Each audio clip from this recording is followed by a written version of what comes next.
नमस्कार दोस्तों, मेरे ऑफिशियल चैनल में आपका स्वागत है। मेरा नाम है गोपाल पांडे और आज हम लोग आज का करंट अफेयर्स देखेंगे।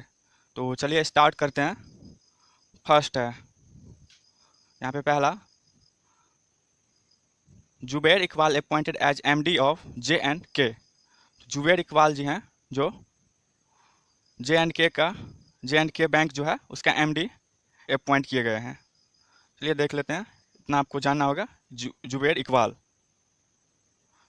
Who is a senior vice president of H D F C के सीनियर वाइस प्रेसिडेंट रह चुके हैं वो, जो कि अब J&K बैंक के एमडी अपॉइंट किए गए हैं। इतना बस आप याद रखिएगा, एग्जाम में यही इंपॉर्टेंट है। तो चलिए नेक्स्ट देखते हैं।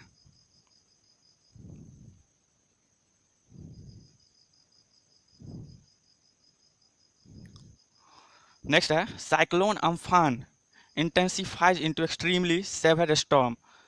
यहाँ पे साइक्लोन अम्फान जो है सो काफ़ी ही बेहद मुद्रा में एंड खतरनाक कह सकते हैं, जिसका आज न्यूज़ में जिक्र भी हुआ है काफ़ी, जो चल रहा है अभी। चलिए देखते हैं इसका। Indian meteorological department hinted of cyclone Amphan intensification into an extremely severe cyclonic storm over central parts of South Bay of Bengal। Bay of Bengal यानी कि बंगाल की खाड़ी के साइड में जो है सो ये अम्फान, साइक्लोन अम्फान जो है आने की संभावना है, ये बताया गया इंडियन मेट्रोलॉजिकल डिपार्टमेंट के द्वारा। So Amphan cyclone name was suggested by Thailand के द्वारा ये जो है सो नाम सजेस्ट किया गया है। इतना आप लोग याद रखिएगा। चलिए नेक्स्ट देखते हैं। इंटरनेशनल म्यूजियम डे जो है सो आज मनाया गया है 18 मई। आज कितना डेट है? 18 मई को जो है सो इंटरनेशनल म्यूजियम डे मनाया गया है। इंटरनेशनल म्यूजियम डे 18 मई। देख लेते हैं। International museum day is observed on 18 May every year to raise awareness regarding museums as an important means of cultural exchange. यानी कि हम लोग देखते हैं कि बहुत ही पुराना या कहीं कल्चर, जनरली म्यूजियम्स में काफ़ी पुराना भव्य मूर्ति या फिर कुछ लिखित या फिर पेंटिंग, इस तरह की चीज़ें जो इतिहास से रिलेटेड एंड किसी भी जगह का कल्चर बयां करता है। सो 18 मई को इंटरनेशनल म्यूजियम डे के रूप में मनाया जाता है। इतना आप लोग याद रखिएगा। So it was first observed in 1977 से, 1977 से जो है सो फर्स्ट ईयर स्टार्ट किया गया था इंटरनेशनल म्यूजियम डे मनाना। चलिए नेक्स्ट देखते हैं। Non functional FASTag vehicle to be charge double toll fee. जो कि मतलब नॉन फंक्शनल फास्ट टैग जिस गाड़ी में नहीं लगा है उस पर डबल चार्ज किया जाएगा। Double toll fee will be charge on the vehicle with invalid और non functional FASTag. FASTag गाड़ी पे होता है, जब आप NH पे जाएंगे ना तो वहाँ पे पासिंग के लिए रहता है। तो फास्ट टैग गाड़ी जहाँ से रोड का कहते हैं ना, रोड का टैक्स एंड कई तरह का फी काटा जाता है गवर्नमेंट के द्वारा, जो NH से बनाया गया है, इसको मद्देनज़र। तो फास्ट टैग से जो है सो पेमेंट होता है आजकल के डायरेक्टली, मतलब ऑटोमेटिक पेमेंट हो जाता है, वहाँ पे जाते ही सिंक हो जाएगा। ये एक तरह का अकाउंट होता है। National highway fee rules is issued by the ministry of road transport and highway. देख रहे हैं ना, हाईवे।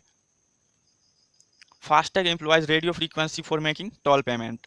सो जिनके भी गाड़ी में नहीं रहेगा या जो भी नॉन फंक्शनल इनवैलिड है उस पर डबल चार्ज किया जाएगा। इतना आप लोग याद रखेंगे, फास्टैग। तो चलिए नेक्स्ट देखते हैं। नेक्स्ट है FM अनाउंसेज, यानी कि फाइनेंस मिनिस्टर निर्मला सीतारमन जी है सो final tranche of Atmanirbhar Bharat अभियान।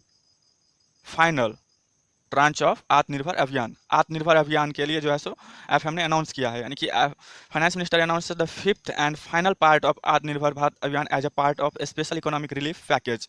स्पेशल इकोनॉमिक रिलीफ पैकेज के लिए जो है सो फाइनल किया है। The 5th part was dedicated to employment support to business, ease of doing business. यानी कि हम लोग को पता भी है कि ईज ऑफ डूइंग बिजनेस में अभी इंडिया जो है सो कंटिन्यू राइज कर रहा है। इसी के मद्देनज़र जो है सो आत्मनिर्भर भारत अभियान को और भी ज़्यादा बेहद आकर्षित बनाने के लिए यहाँ पे फाइनेंस मिनिस्टर जो है सो अनाउंस किए हैं न्यू सिरे से। जैसे कि MSME सेक्टर है, स्मॉल मीडियम इंटरप्राइजेज, इसको ज़्यादा बढ़ावा देना इसके अंतर्गत, और कई सारे छोटे छोटे बिजनेसमैन एंड एम्प्लॉयमेंट को बढ़ावा देना, बेरोजगारी को दूर करना, रोजगार उपलब्ध कराना, इन सब चीज़ में आएगा। Framework for MSMEs will be launched along with, इसके साथ जो है सो। चलिए नेक्स्ट देखते हैं। ARCI develops alloys for biodegradable metal implants. ARCI एक संगठन है जिसके द्वारा जो है सो डेवलप किया गया है क्या, alloys, ALLOYS, alloys for biodegradable metal implants, जो इस आप लोग को याद रखना पड़ेगा ARCI के द्वारा, बायोडिग्रेडेबल मेटल इम्प्लांट्स। चलिए देख लेते हैं। International advance research centre for power metallurgy and new materials ARCI and Sri Chitra Tirunal Institutes of Medical Science have developed next generation for iron manganese FeMn से इसको shortcut chemistry का ये आ जाता है term. Best alloys biodegradable metal imparts ये develop किया गया है इन दो इंस्टीट्यूट्स के द्वारा न्यू मटेरियल के रूप में। तो चलिए नेक्स्ट देख लेते हैं। याद रखिएगा आप, इतना बस काफ़ी है। ये इंस्टीट्यूट्स ARCI के द्वारा जो है सो बायोडिग्रेडेबल मेटल इम्प्लांट्स डेवलप किया गया है, ये आप लोग याद रखेंगे। And Shri Chitra tribunal institutes of medical science के द्वारा ये डेवलप किए हैं। चलिए नेक्स्ट देखते हैं। ईरान ओपेक गवर्नर कजेमपुर अर्देबिली पास से जब, यानी कि ईरान ओपेक कंट्री के जो गवर्नर थे ईरान के, वो कजेमपुर अर्देबिली नहीं रहे, उसका निधन हो गया। ये देख रहे हैं फोटो में, ये व्यक्ति थे जिसका निधन हुआ है। ये ओपेक गवर्नर रह चुके थे। ओपेक जो है सो ऑयल कंट्री का, जिसमें सऊदी अरबिया जो भी ऑयल क्रूड ऑयल सब सप्लाई करता है, उन सब देशों का एक संगठन है ओपेक कंट्री, जिसको कहते हैं इराक, ईरान, सऊदी अरबिया, ये सब आ जाता है इसमें, सारा मुस्लिम कंट्री ये कह सकते हैं। चलिए नेक्स्ट देख लेते हैं इसमें। OPEC governor of Iran Hossein Kazempour Ardebili 68 साल के थे, जो कि नहीं रहे, ब्रेन हैमरेज की वजह से उनका डेथ हो गया। आप इतना याद रखिएगा कि गवर्नर थे कजेमपुर अर्देबिली, जो ईरान से बिलोंग करते थे। He was serving as the Iran governor to OPEC since 2013, Iran के गवर्नर के रूप में जो है सो ओपेक के 2013 से जो है सो सर्विंग कर चुके थे, सेवा यानी कि दे चुके। नेक्स्ट देखते हैं। Wuhan diary dispatches from a quarantined city released in e-book format. Wuhan diary ये देख रहे हैं, वुहान डायरी जो है सो रिलीज किया गया है ई-बुक के माध्यम में, इसका फॉर्मेट देख लेते हैं। Fang releases Wuhan diary dispatches from a quarantined city in India. India में जो है सो इसका डिस्पैच किसके द्वारा? फांग रिलीज्ड। चाइनीज लोगों का नाम ऐसे ही होता है, याद रखिएगा। इसमें क्या है टोटल बात में, the book is a compilation of online diary entries, यानी कि ये ई बुक फॉर्म में रहेगा, ऑनलाइन आप इसको पढ़ सकते हैं as a PDF and electronically, ये हार्ड प्रिंटेड नहीं है। Challenges of daily life, moods and emotions of being quarantined of 60 days Wuhan lockdown due to COVID-19। The book is expected to be translated into 15 language. अब expect किया जा रहा है कि 15 language में है, जो इसका मतलब ट्रांसलेट किया जाएगा एंड होगा, ट्रांसलेट किया गया है, ये एक्सपेक्टेशंस है। लॉकडाउन से रिलेटेड जो है सो इसमें होगा, देख रहे हैं ना। वुहान डायरी डिस्पैचेज जानते हैं। बुक एंड ऑथर्स में से भी सवाल आता है continue, that is why it is much important, book को याद रखना होगा। Wuhan diary Fang. चलिए नेक्स्ट देखते हैं। मराठी राइटर रत्नाकर मतकारी पास से जब, यानी कि मराठ के जो राइटर थे रत्नाकर मतकारी का निधन हो गया। ये देख रहे हैं, यही वो व्यक्ति थे, ये मराठी राइटर रह चुके हैं, इनका निधन हो गया। ये आप लोग याद रखेंगे, क्या थे? ये ऑथर थे। Okay. Renowned Marathi dramatist, literature, theatre personality Ratnakar Matkari 81 years के थे, पास से जब ड्यू टू कोरोना वायरस। ये कोरोना वायरस की वजह से इनका निधन हो गया है, इसलिए ये न्यूज में आया है, आप लोग को इतना याद रखना होगा। He was honour with both Sangeet Natak academy and साहित्य अकेडमी, ये संगीत नाटक अकेडमी एंड साहित्य अकेडमी से सम्मानित किए जा चुके हैं। His film investment bagged national award in regional category section. He wrote his first play title वेदी मानसा। इतना बस आपको याद नहीं रखना है, मतलब इतना याद रखना है कि ये एक ऑथर थे, ये इतना ही इम्पोर्टेंट है।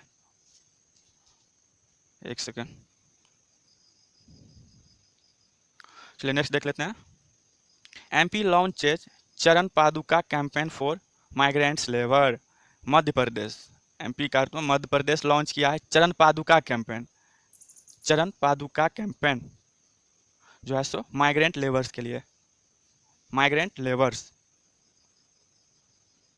मध्य प्रदेश के द्वारा क्या लॉन्च किया गया है? चरण पादुका कैंपेन। ये आपको बस याद रखना है, किसके लिए? माइग्रेंट लेबर्स के लिए, जो कि हमारे प्रवासी मजदूर बाहर काम करने के लिए जाते थे उनके लिए, ये देख रहे हैं पिक्चर में, जो कि अभी वापस आ रहे हैं बाहर से, कोई फंसे हुए हैं, उन्हीं को देखते हुए एमपी के द्वारा, मध्य प्रदेश के द्वारा जो है सो लॉन्च किया गया है। मध्य प्रदेश के सीएम का नाम आप कमेंट सेक्शन में बताएंगे कौन है अभी। The campaign was started from the Rao police station of Indore, has spread in many cities like Damoh, Umaria and Sagar। Indore है। चलिए आज का लास्ट हम लोग देख लेते हैं, काफ़ी इंपॉर्टेंट है। ये देख रहे हैं, जयतु जयतु भारत सॉन्ग रिलीज हुआ है। ये किसके नज़र में, किसके मद्देनज़र, ये आप जरूर जानते ही होंगे। अभी क्या हाल है इंडिया का, इसको देखते हुए जयतु जयतु भारतम सॉन्ग रिलीज किया गया है। इसमें टोटल 211 सिंगर्स थे इन्वॉल्व इस गाना, इस सॉन्ग को बनाने में, कंपोज करने में, रिलीज करने में। ये Jayatu Jayatu Bharatam Vasudhaiva Kutumbakam song has been composed by 211 singers to increase the nation's will power and evoke the spirit of self reliance in the current pandemic. यानी कि सेल्फ रिलायंस के लिए, आत्मनिर्भर एंड मतलब फील करिए, इस स्पिरिट लेवल की बातें हो गई, जिसके मद्देनज़र जो है सो इसमें जो the song features Lata Mangeshkar, Asha Bhosle, Sonu Nigam, Shankar Mahadevan, शान, उषा उथुप, परसूनी जोशी एक्सेट्रा। ये सब जो है सो इस सॉन्ग में फीचर हैं। बहुत ही, लता मंगेशकर को जानते होंगे आप, आशा भोसले, सोनू निगम, ये सब इन सॉन्ग में इन्वॉल्व रहे हैं। This historic anthem is release in 14 language, 14 भाषा में जो है सो इसको रिलीज किया जाएगा एंड रिलीज हुआ है। Think it is dedicated as a salutation to every Indian who has stood together as a family in this difficult times। इस कोरोना वायरस के डिफिकल्ट टाइम में, इस पेंडेमिक के डिफिकल्ट टाइम में जो है सो देश के साथ खड़े हैं एंड फाइट कर रहे हैं। कोरोना हारेगा इसको देखते हुए। 1 लाख के अप्रॉक्सीमेट में जो है सो इंडिया का केस पहुंच चुका है एंड 3000 के लगभग में जो है सो डेथ रेट, सो समझ सकते हैं। और पूरा दुनिया में टोटल समझिए कि 46 लाख के अप्रॉक्सीमेटली ऐसी स्थिति है कोरोना वायरस की वजह से, अभी लेटेस्ट डाटा के अकॉर्डिंग। सो आज के लिए इतना ही करंट अफेयर्स है। देख लेते हैं नेक्स्ट। तो आज के लिए बस इतना ही करंट अफेयर्स। यहाँ पे आप थोड़ा सा और जानकारी ले सकते हैं। सो मेरे द्वारा जो है सो कॉमर्स की पढ़ाई भी चालू कर दी गई है 12th 11th एंड 12th के लिए। बीकॉम एंड एमकॉम की भी क्लासेस यहाँ पे अवेलेबल होंगे, जो बच्चे फाउंडेशन करना चाहते हैं वो भी, एंड जो अलग से इंग्लिश की क्लासेस लेते हैं, जो साइंस, आर्ट एंड कॉमर्स तीनों बैकग्राउंड से हो सकते हैं। काफ़ी अच्छा क्लासेज ये प्रोवाइड किया जाएगा मेरे द्वारा। ऑफलाइन क्लासेज मैं अभी यहाँ पे लेता हूँ, आप इन नंबर्स पे कांटेक्ट कर सकते हैं ज़्यादा जानकारी के लिए। जो भी इंटरेस्टेड हैं और चाहते हैं कि एक सिस्टमेटिक ढंग से पढ़ाई करें, सिलेबस को सिस्टमेटिक ढंग से उसको ख़त्म करें, वो ज़रूर ज़रूर कांटेक्ट करिएगा। तो आज के लिए बस इतना ही। Thank you for watching, thank you so much।